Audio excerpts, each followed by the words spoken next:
Komisi 9 DPR RI terus menyoroti kasus dugaan korupsi dalam program Makan Bergizi Gratis atau MBG. Wakil Ketua Komisi 9 DPR RI Charles Honoris meminta Kejaksaan Agung mengusut tuntas perkara tersebut dan menelusuri seluruh pihak yang diduga terlibat. Charles juga meminta dugaan dapur MBG fiktif yang disebut tetap menerima dana operasional meski tidak beroperasi dapat diungkap secara menyeluruh.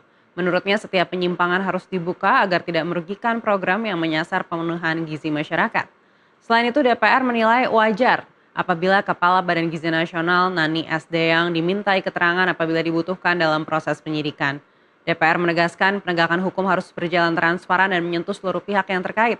Di tengah proses hukum yang berlangsung, DPR juga mendorong perbaikan tata kelola Badan Gizi Nasional dan BGN disebut tengah menyiapkan perancangan ulang sistem kerja di 2027, sementara usulan pemanfaatan motor listrik BGN untuk guru honorer mendapat dukungan sepanjang dilakukan sesuai aturan dan tepat sasaran. Ditangkap oleh Kejagung. Ya menurut saya sangat mungkin ada tersangka-tersangka baru baik dari luar maupun dari dalam BGN ya, seperti yang contoh tadi terkait dengan ratusan SPPG fiktif ya, virtual akun fiktif ya, artinya kan virtual akun ini setiap hari dibayarkan 6 juta tetapi tidak ada dapurnya, tidak ada SPPG-nya. Kan tidak mungkin hanya 3 pimpinan BGN saja yang mengorkestrasi dan menjalankan ini, pasti melibatkan banyak pegawai lain ya. Ini asumsi saya ya. Sehingga saya berharap pihak penegak hukum bisa memanggil mereka, memanggil pihak-pihak yang kemungkinan terlibat dan juga melakukan penegakan hukum terhadap pihak-pihak yang terlibat. Jadi kalau ditanya apakah mungkin bisa menyeret orang-orang lain ya, nama-nama baru, saya cukup yakin akan menyeret nama-nama baru.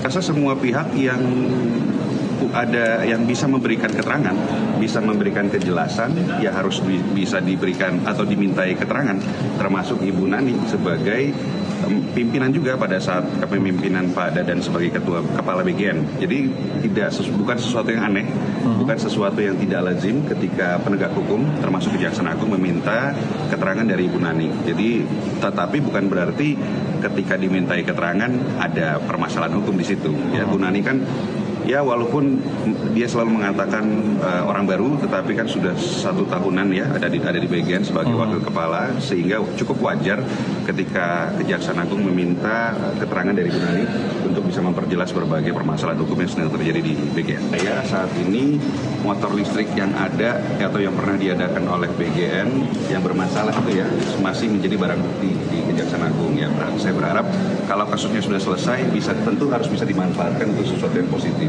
Memberikan kepada guru-guru honorer ya mungkin sebagai salah satu opsi yang baik ya, karena memang kita ketahui teman-teman guru hari ini tidak mendapatkan pendapatan atau penghasilan sesuai dengan yang seharusnya, termasuk khususnya guru-guru honorer. Kita kan tahu ya hari ini program MBG ini dikritik salah satunya karena dianggap mengambil anggaran pendidikan ya, dan kalau ada gesture dari pemerintah untuk menghibahkan berapa totalnya 10 ribuan ya motor listrik yang sudah diadakan untuk kepentingan guru-guru honorer, saya rasa ini bisa menjadi sesuatu yang cukup baik. Kita belum menerima hasil revisi dari BGN terkait dengan pagu indikatif 2027. Jadi angka resminya memang masih 270 triliun.